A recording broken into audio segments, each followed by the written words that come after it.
नमस्कार मित्रों, स्वागत है आपका एक बार फिर आपके अपने YouTube चैनल अथर्व एकेडमी में। दोस्तों, ये हमारी यूपी पुलिस कांस्टेबल एवं एसएससी जीडी की स्पेशल सीरीज की 8वीं क्लास है। इसमें हम देखेंगे GK GS, science, current affair एवं हिंदी के कुछ काफी महत्वपूर्ण प्रश्नों को। तो वीडियो को पूरा जरूर देखिएगा। पहला प्रश्न है, निम्नलिखित में से किसका संबंध मैहर घराने से था? इसका सही जवाब होगा उस्ताद अलाउद्दीन खां का संबंध मैहर घराने से था। उस्ताद अलाउद्दीन खां एक सरोद वादक एवं संगीतकार थे। वह 20वीं सदी में भारतीय शास्त्रीय संगीत के सबसे लोकप्रिय उल्लेखनीय संगीत शिक्षकों में से एक थे। अगला प्रश्न है, भारत सरकार द्वारा निर्मित अंटार्कटिका में पहले अनुसंधान केंद्र का नाम क्या है? दोस्तों, काफी महत्वपूर्ण प्रश्न है और पहले कई एग्जाम्स में पूछा जा चुका है। और याद रखिएगा, भारत सरकार द्वारा निर्मित अंटार्कटिका में पहले अनुसंधान केंद्र का नाम दक्षिण गंगोत्री है। अंटार्कटिका में मैत्री केंद्र भारत का दूसरा स्थायी अनुसंधान केंद्र है। याद रखिएगा, पहले का नाम है दक्षिण गंगोत्री, दूसरे का नाम है मैत्री। अगला प्रश्न है, 2023 में भारत ने किस देश को गेहूं भेजने के लिए विश्व खाद्य कार्यक्रम के साथ समझौता एवं ज्ञापन पर हस्ताक्षर किए थे? याद रखिएगा, 2023 में भारत ने अफगानिस्तान को गेहूं भेजने के लिए विश्व खाद्य कार्यक्रम के साथ समझौते एवं ज्ञापन पर हस्ताक्षर किए थे। 13 अप्रैल 2023 को भारत ने अफगानिस्तान के लोगों के लिए 10,000 मैट्रिक टन गेहूं भेजने के लिए विश्व खाद्य कार्यक्रम के साथ एक समझौते पर हस्ताक्षर किए थे। अगला प्रश्न है, प्रसिद्ध पुस्तक Indira India's most powerful prime minister की लेखक कौन है? तो याद रखिएगा, इस पुस्तक की लेखक है सागरिका घोष। यह पुस्तक 2017 में प्रकाशित हुई थी। पुस्तक का नाम याद रखिएगा, Indira India's most powerful prime minister. अगला प्रश्न है, मौर्य साम्राज्य उत्तर पश्चिम में कहां तक फैला हुआ था? तो याद रखिएगा, उत्तर पश्चिम में हिंदुकुश पर्वत श्रृंखला तक फैला हुआ था मौर्य साम्राज्य। हिंदुकुश पर्वत श्रृंखला अफगानिस्तान में स्थित है, याद रखिएगा। अगला प्रश्न है, भरतनाट्यम किस राज्य का प्रसिद्ध नृत्य है? तो याद रखिएगा, भरतनाट्यम का संबंध तमिलनाडु राज्य से है। अगला प्रश्न है, CH3 किसका रासायनिक सूत्र होता है? तो याद रखिएगा, CH3 एथेन का रासायनिक सूत्र होता है। अगला प्रश्न है, क्रोमोसोम में डीएनए के साथ क्या होता है? तो याद रखिएगा, क्रोमोसोम में डीएनए के साथ हिस्टोन प्रोटीन होते हैं। अगला प्रश्न है, किस गैस को हंसाने वाली गैस कहा जाता है? तो आप सभी जानते हैं, नाइट्रस ऑक्साइड को लॉफिंग गैस के रूप में जाना जाता है। अगला प्रश्न है, नाइट्रस ऑक्साइड की खोज किसने की थी? तो याद रखिएगा, प्रीस्टलिन ने नाइट्रस ऑक्साइड की खोज की थी। अगला प्रश्न है, हड्डियों में फास्फोरस की मात्रा कितने प्रतिशत होती है? तो याद रखिएगा, हड्डियों में 8% फास्फोरस की मात्रा होती है। अगला प्रश्न है, कौन सी गैस फूलों का रंग उड़ा देती है? तो याद रखिएगा, इसका सही जवाब होगा क्लोरीन गैस फूलों का रंग उड़ा देती है। अगला प्रश्न है, दिया सिलाई की तिल्ली में क्या मिला होता है जो ज्वलनशील होता है? तो याद रखिएगा, दिया सिलाई यानी कि माचिस की तिल्ली में लाल फास्फोरस मिला होता है जो कि ज्वलनशील होता है। अगला प्रश्न है, यूरिया में नाइट्रोजन की मात्रा कितनी होती है? तो याद रखिएगा, यूरिया में 46% नाइट्रोजन पाया जाता है। अगला प्रश्न है, किस गैस का उपयोग समुद्री यात्री के होम सिग्नल देने के लिए किया जाता है? तो याद रखिएगा, फॉस्फीन गैस का प्रयोग समुद्री यात्रा में होम सिग्नल देने के लिए किया जाता है। अगला प्रश्न है, बर्तनों में कलाई करने में किसका प्रयोग किया जाता है? तो याद रखिएगा, अमोनियम क्लोराइड का प्रयोग किया जाता है बर्तनों में कलाई करने के लिए। अगला प्रश्न है, पानी की स्थायी कठोरता दूर करने के लिए सर्वाधिक उपयुक्त क्या है? तो याद रखिएगा, पानी की स्थायी कठोरता दूर करने के लिए पोटेशियम क्लोराइड का प्रयोग किया जाता है। अगला प्रश्न है, बर्फ को पिघलने से रोकने के लिए बर्फ में क्या मिलाया जाता है? तो याद रखिएगा, बर्फ को पिघलने से रोकने के लिए उसमें जिलेटिन मिलाया जाता है। अगला प्रश्न है, शुष्क बर्फ और किस नाम से भी जाना जाता है? तो याद रखिएगा, शुष्क बर्फ या ड्राई आइस ठोस कार्बन डाइऑक्साइड के नाम से जाना जाता है। अगला प्रश्न है, प्रयोगशालाओं में अभिकर्मक के रूप में किस कार्बनिक यौगिक का इस्तेमाल किया जाता है? तो याद रखिएगा, प्रयोगशालाओं में अभिकर्मक के रूप में पिक्रिक एसिड का प्रयोग किया जाता है।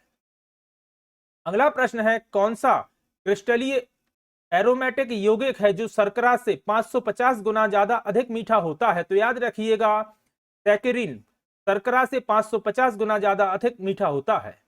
अगला प्रश्न है, हाईकोर्ट के मुख्य न्यायाधीश को राज्यपाल की अनुमति में शपथ कौन दिला सकता है? तो याद रखिएगा, हाईकोर्ट के मुख्य न्यायाधीश को उच्च न्यायालय के वरिष्ठ न्यायाधीश द्वारा शपथ दिलाई जाती है? अगला प्रश्न है, हाल ही में सबसे बड़ा पादप कौन सा खोजा गया है? तो इसका नाम है पॉसिडोनिया ऑस्ट्रेलिस, जो कि हाल ही में खोजा गया सबसे बड़ा पादप है। अगला प्रश्न है, लिब्रो किस खेल से संबंधित है? तो याद रखिएगा, लिब्रो शब्द का संबंध वॉलीबॉल से है। अगला प्रश्न है, निम्न में से रबी की फसल कौन सी है? तो याद रखिएगा, गेहूं, चना, आलू, सरसों, मटर, मसूर आदि यह कुछ मुख्य रबी की फसलें हैं। अगला प्रश्न है, समर ओलंपिक किस देश में आयोजित होगा? तो याद रखिएगा, समर ओलंपिक पेरिस में आयोजित किया जाएगा।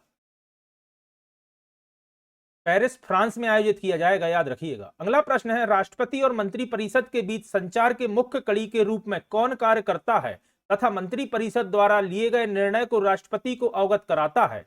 याद रखिएगा, प्रधानमंत्री राष्ट्रपति एवं मंत्रिपरिषद के बीच संचार के मुख्य कड़ी के रूप में कार्य करता है और मंत्रिपरिषद द्वारा लिए गए निर्णय को राष्ट्रपति को अवगत कराता है प्रधानमंत्री। अगला प्रश्न है, एलोरा में कितनी गुफाएं हैं? तो याद रखिएगा, एलोरा में कुल 34 गुफाएं हैं। अगला प्रश्न है, मुस्लिम लीग की स्थापना कब हुई थी? तो याद रखिएगा, 30 दिसंबर 1906 में मुस्लिम लीग की स्थापना हुई थी। अगला प्रश्न है, झाली नृत्य किस राज्य से संबंधित है? तो याद रखिएगा, झाली नृत्य का संबंध हिमाचल प्रदेश राज्य से है। अगला प्रश्न है, फास्टिंग फीस्टिंग पुस्तक के लेखक कौन है? तो याद रखिएगा, फास्टिंग फीस्टिंग पुस्तक अनीता देसाई द्वारा लिखी गई है। अगला प्रश्न है, विटामिन बी1 का संबंध किससे है? तो याद रखिएगा, विटामिन बी1 का रासायनिक नाम होता है थाइमिन। अगला प्रश्न है, टेलीविजन का आविष्कार किसने किया था? तो याद रखिएगा, जे.एल. वेयर्ड ने टेलीविजन का आविष्कार किया था। अगला प्रश्न है, हमारे सौरमंडल का सबसे बड़ा ग्रह कौन सा है? तो आप सभी जानते हैं, बृहस्पति ग्रह हमारे सौरमंडल का सबसे बड़ा ग्रह है, जुपिटर। अगला प्रश्न है, धूमकेतु क्या है? तो दोस्तों, धूमकेतु एक आकाशीय पिंड होता है। अगला प्रश्न है, पार्थिव ग्रह कौन से हैं? तो याद रखिएगा, सूर्य के निकट स्थित 4 ग्रह जो कि हैं बुध ग्रह, शुक्र, पृथ्वी एवं मंगल पार्थिव ग्रह के रूप में जाने जाते हैं। अगला प्रश्न है, किसी परमाणु के गुण किस पर निर्भर करते हैं? तो याद रखिएगा, उसके इलेक्ट्रॉनों की संरचना पर परमाणु के गुण निर्भर करते हैं। अगला प्रश्न है, रेडियो सक्रियता की खोज सर्वप्रथम किसने की थी? तो याद रखिएगा, हेनरी बैक्वेरेल ने रेडियो सक्रियता की खोज की थी। अगला प्रश्न है, लोहे पर जंग लगना किसका एक उदाहरण है? तो याद रखिएगा, लोहे पर जंग लगना ऑक्सीकरण का उदाहरण होता है। अगला प्रश्न है, कैल्शियम कार्बाइड पर जल डालने से क्या बनता है? तो याद रखिएगा, कैल्शियम कार्बाइड पर जल डालने से एसिटिलीन बनता है। अगला प्रश्न है, भारी वाहनों में डीजल का प्रयोग क्यों किया जाता है? तो याद रखिएगा, डीजल की उच्च क्षमता एवं आर्थिक बचत के कारण भारी वाहनों में डीजल का उपयोग किया जाता है। अगला प्रश्न है, कार के इंजन में नॉकिंग से बचने के लिए क्या प्रयोग में लाया जाता है? तो याद रखिएगा, लेड टेट्रा इथाइल कार में नॉकिंग से बचने के लिए इस्तेमाल किया जाता है। अगला प्रश्न है, डॉक्टरों द्वारा एनेस्थेसिया के रूप में प्रयोग होने वाली गैस कौन सी है? तो याद रखिएगा, एनेस्थेसिया में नाइट्रस ऑक्साइड गैस का उपयोग किया जाता है। अगला प्रश्न है, गज कैपिटल बिजनेस बुक प्राइज 2022 के विजेता के रूप में किसे चुना गया है? तो इनका नाम है हरीश दामोदर, जिन्हें गज कैपिटल बिजनेस बुक प्राइज 2022 के विजेता के रूप में चुना गया है। अगला प्रश्न है, प्रधानमंत्री नरेंद्र मोदी ने कर्नाटक के कलबुर्गी और यादगीर जिले में कितने करोड़ रुपए की परियोजनाओं का लोकार्पण एवं शिलान्यास किया है? तो इसका सही जवाब होगा 10,800 करोड़ रुपए में 800 करोड़ रुपए की योजनाओं का लोकार्पण एवं शिलान्यास किया है। अगला प्रश्न है, यमुना की सफाई के लिए कितने करोड़ रुपए के पूरक अनुदान को हाल ही में दिल्ली विधानसभा ने मंजूरी दी है? याद रखिएगा, दिल्ली विधानसभा ने 1028 करोड़ रुपए की राशि को मंजूरी दी है। अगला प्रश्न है, हाल ही में किस प्रख्यात कवि एवं ज्ञानपीठ पुरस्कार विजेता का निधन हो गया है? याद रखिएगा, इनका नाम है नीलमणि फुकन, जिनका हाल ही में निधन हुआ है और यह एक प्रख्यात कवि एवं ज्ञानपीठ पुरस्कार विजेता है। अगला प्रश्न है, देश की प्रथम helper robotic exoskeleton gait therapy machine का हाल ही में कहां लोकार्पण किया गया है? तो याद रखिएगा, इसका सही जवाब होगा उदयपुर राजस्थान में। अगला प्रश्न है, गोदरेज एग्रो के पाम ऑयल बिजनेस ने किन के लिए समाधान नामक अभूतपूर्व पहल शुरू की है? तो इसका सही जवाब होगा किसानों के लिए। अगला प्रश्न है, किसने हाल ही में चलाई जा रही गर्ल्स फॉर टेक एजुकेशन पहल के दूसरे फेज की शुरुआत की है? तो याद रखिएगा, हाल ही में मास्टर कार्ड ने गर्ल्स फॉर टेक नामक एजुकेशन पहल के दूसरे फेज की शुरुआत की है? अगला प्रश्न है, ऑस्ट्रेलिया में हाल ही में जैविक विज्ञान के क्षेत्र में नवीन शोधकर्ताओं और उद्यमियों के लिए कितने करोड़ ऑस्ट्रेलियाई डॉलर की राशि की घोषणा की है? तो इसका सही जवाब होगा 4 करोड़ ऑस्ट्रेलियाई डॉलर। अगला प्रश्न है, मशहूर जयपुर लिटरेचर फेस्टिवल 2023 का 16वां संस्करण जयपुर में कहां आयोजित हुआ था? तो इसका सही जवाब होगा होटल क्लार्क्स आमेर में। अगला प्रश्न है, उत्तर प्रदेश के किस शहर को केंद्र सरकार ने 9 सिटी चैलेंज योजना में शामिल किया है? तो इसका सही जवाब होगा उत्तर प्रदेश के अयोध्या को। अगला प्रश्न है, चीन के शहर में 30 जनवरी 2023 से कोविड-19 के संक्रमित लोगों के लिए आइसोलेशन के नियम खत्म कर दिए हैं? तो याद रखिएगा चीन के हांगकांग में।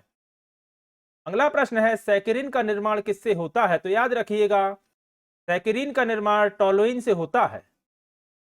अगला प्रश्न है, क्या एक प्रकार का दूध होता है जिसमें वसा की मात्रा बढ़ जाती है तथा पानी की मात्रा कम हो जाती है? याद रखिएगा क्रीम में वसा की मात्रा बढ़ जाती है और पानी की मात्रा कम हो जाती है। अगला प्रश्न है, कांच का रंग चटक लाल किसकी उपस्थिति के कारण होता है? तो याद रखिएगा क्यूप्रस ऑक्साइड की उपस्थिति के कारण कांच का रंग चटक लाल होता है। अगला प्रश्न है, कांच का रंग भूरा किसकी उपस्थिति के कारण होता है? तो याद रखिएगा फेरिक ऑक्साइड की उपस्थिति के कारण कांच का रंग भूरा होता है। अगला प्रश्न है, यदि किसी द्रव्य में घुलनशील पदार्थ मिलाया जाए तो द्रव्य के पृष्ठ तनाव में क्या परिवर्तन होगा? तो याद रखिएगा उसका पृष्ठ तनाव बढ़ जाएगा। अगला प्रश्न है, यदि क्लोरोफॉर्म को सूर्य के प्रकाश में खुला छोड़ दिया जाए तो वह कौन सी विषैली गैस में रूपांतरित हो जाता है? तो याद रखिएगा क्लोरोफॉर्म फॉस्जीन में रूपांतरित हो जाता है। अगला प्रश्न है, वायुमंडलीय नाइट्रोजन को नाइट्रेट में परिवर्तित करने की प्रक्रिया क्या कहलाती है? तो याद रखिएगा इसे नाइट्रोजन स्थिरीकरण के रूप में जाना जाता है। अगला प्रश्न है, मीन कैंप किसकी आत्मकथा है? तो याद रखिएगा मीन कैंप हिटलर की आत्मकथा है। अगला प्रश्न है, सर्वोच्च न्यायालय में रिट किस अनुच्छेद के तहत लगाई जाती है? तो याद रखिएगा अनुच्छेद 32 के तहत सर्वोच्च न्यायालय में रिट लगाई जाती है। इसके अलावा याद रखिएगा उच्च न्यायालय में अनुच्छेद 226 के तहत रिट जारी की जाती है या रिट लगाई जाती है। अगला प्रश्न है, लॉन्ग वॉक टू फ्रीडम के लेखक कौन है? तो याद रखिएगा लॉन्ग वॉक टू फ्रीडम के लेखक नेल्सन मंडेला है और इस प्रश्न को आप ट्रिपल स्टार मार्क करिएगा। 10 से अधिक एग्जाम में पूछा जा चुका है। लॉन्ग वॉक टू फ्रीडम के लेखक नेल्सन मंडेला। अगला प्रश्न है, अनुच्छेद 124 के भाग 2 किससे संबंधित है? तो याद रखिएगा अनुच्छेद 124(2) सर्वोच्च न्यायालय की स्थापना एवं गठन से संबंधित है। अगला प्रश्न है, सत्य शोधक समाज की स्थापना किसने की थी? तो याद रखिएगा सत्य शोधक समाज की स्थापना ज्योतिबा फुले ने 1873 में की थी, 1873 में। अगला प्रश्न है, 2021-22 में सर्वाधिक समाचार पत्र किस भाषा में प्रकाशित हुए थे? तो याद रखिएगा 2021-22 में सर्वाधिक समाचार पत्र हिंदी भाषा में प्रकाशित हुए थे। अगला प्रश्न है, चांदी की वस्तुएं हवा के संपर्क में आने पर किससे क्रियाएं करती हैं? तो याद रखिएगा चांदी हवा में सल्फर के साथ अभिक्रिया करके सिल्वर सल्फाइड का लेप बनाती है और कुछ समय बाद काली हो जाती है। अगला प्रश्न है, साइमन कमीशन भारत कब आया था? तो दोस्तों काफी महत्वपूर्ण प्रश्न है और याद रखिएगा 3 फरवरी 1928 को साइमन कमीशन भारत आया था। अगला प्रश्न है, मध्य प्रदेश के वित्त आयोग के कितने सदस्य होते हैं? तो याद रखिएगा मध्य प्रदेश में वित्त आयोग के कुल 5 सदस्य होते हैं। मध्य प्रदेश वित्त आयोग का गठन 14 जून 1994 में किया गया था। अगला प्रश्न है, संपत्ति के अधिकार को भारतीय संविधान के किस अनुच्छेद में रखा गया है? तो याद रखिएगा संपत्ति के अधिकार को भारतीय संविधान के अनुच्छेद 300A में रखा गया है। 44वें संविधान संशोधन अधिनियम 1978 के द्वारा संपत्ति के अधिकार को मौलिक अधिकारों की सूची से हटा दिया गया था। यह प्रश्न काफी पूछा जाता है किस संशोधन द्वारा? तो याद रखिएगा 44वें संविधान संशोधन अधिनियम 1978 द्वारा संपत्ति के अधिकार को मौलिक अधिकारों की सूची से हटा दिया गया था। अगला प्रश्न है, सर्वोच्च न्यायालय का वर्णन भारतीय संविधान के किस भाग में दिया गया है? तो याद रखिएगा भारतीय संविधान के भाग 5 में अनुच्छेद 124 से लेकर 147 तक सर्वोच्च न्यायालय का वर्णन दिया गया है। अगला प्रश्न है, मई 2023 में मादक पेय पदार्थों पर व्यापक स्वास्थ्य चेतावनी लेवल अनिवार्य करने वाला पहला देश कौन सा बन गया है? तो याद रखिएगा आयरलैंड मई 2023 में मादक पेय पदार्थों पर व्यापक स्वास्थ्य चेतावनी लेवल अनिवार्य करने वाला पहला देश बन गया है। अगला प्रश्न है, हिंद महासागर किन महाद्वीपों से घिरा हुआ है? तो याद रखिएगा, उत्तर में एशिया, पश्चिम में अफ्रीका और पूर्व में ऑस्ट्रेलिया से घिरा हुआ है हिंद महासागर। हिंद महासागर दुनिया का तीसरा सबसे बड़ा महासागर है और पृथ्वी की सतह पर पानी का लगभग 20% हिस्सा है। अगला प्रश्न है, 3 तलाक का संबंध किस धर्म से है? तो आप सभी जानते हैं 3 तलाक का संबंध मुस्लिम धर्म से है। अगला प्रश्न है, अमेरिका में सटीक घड़ी किस संस्था ने बनाई थी? तो याद रखिएगा, national institute of standards and technology ने अमेरिका में सटीक घड़ी बनाई थी। दुनिया की सबसे सटीक घड़ी संयुक्त राज्य अमेरिका में स्थित है। इस घड़ी का निर्माण national institute of standards and technology ने कोलोराडो विश्वविद्यालय बोल्डर के साथ मिलकर बनाया था या किया था निर्माण। अगला प्रश्न है, विटामिन के विशेषता किसके लिए महत्वपूर्ण होता है? विटामिन के विशेषता किसके लिए महत्वपूर्ण होता है? तो विटामिन के आप सभी जानते हैं रक्त स्कंदन के लिए महत्वपूर्ण होता है। अगला प्रश्न है, नमक का रासायनिक नाम क्या है? तो आप सभी जानते हैं नमक का रासायनिक नाम होता है सोडियम क्लोराइड। अगला प्रश्न है, डिप्थीरिया रोग किसके कारण से होता है? तो याद रखिएगा, कोराइन बैक्टीरियम डिप्थीरिया के कारण डिप्थीरिया रोग होता है। अगला प्रश्न है, कोशिका का ऊर्जा ग्रह किसे कहा जाता है? तो याद रखिएगा, माइक्रोकॉन्ड्रिया को कोशिका का ऊर्जा ग्रह कहा जाता है। अगला प्रश्न है, दही में कौन सा अम्ल पाया जाता है? तो याद रखिएगा, लैक्टिक एसिड पाया जाता है दही में। अगला प्रश्न है, वेग का सूत्र क्या होता है? तो विस्थापन बटे समय वेग का सूत्र होता है। अगला प्रश्न है, किस अंग के संक्रमित होने से पीलिया रोग होता है? तो आप सभी जानते हैं यकृत यानी कि लीवर के संक्रमित होने से पीलिया रोग होता है। अगला प्रश्न है, प्रकाश पर तापमान का क्या प्रभाव पड़ता है? तो याद रखिएगा, माध्यम के तापमान में वृद्धि के साथ प्रकाश की गति बढ़ जाती है। अगला प्रश्न है, सूर्य ग्रहण कब होता है? तो याद रखिएगा, जब चंद्रमा सूर्य और पृथ्वी के मध्य आ जाता है तब सूर्य ग्रहण होता है। अगला प्रश्न है, उचित रीति से कटे हीरे की असाधारण चमक का आधारभूत कारण क्या होता है? तो याद रखिएगा, उचित रीति से कटे हीरे की असाधारण चमक का आधारभूत कारण होता है उच्च अपवर्तन सूचकांक। अगला प्रश्न है, किस कारण से पानी से भरे बर्तन में यह मिसप्रिंट है, डुबाई गई छड़ी मुड़ी हुई प्रतीत होती है? तो याद रखिएगा, अपरिवर्तन के कारण पानी में डुबाई हुई छड़ी मुड़ी हुई प्रतीत होती है। अगला प्रश्न है, मृग तृष्णा किसका एक उदाहरण है? तो याद रखिएगा, पूर्ण आंतरिक परावर्तन का उदाहरण होता है मृग तृष्णा।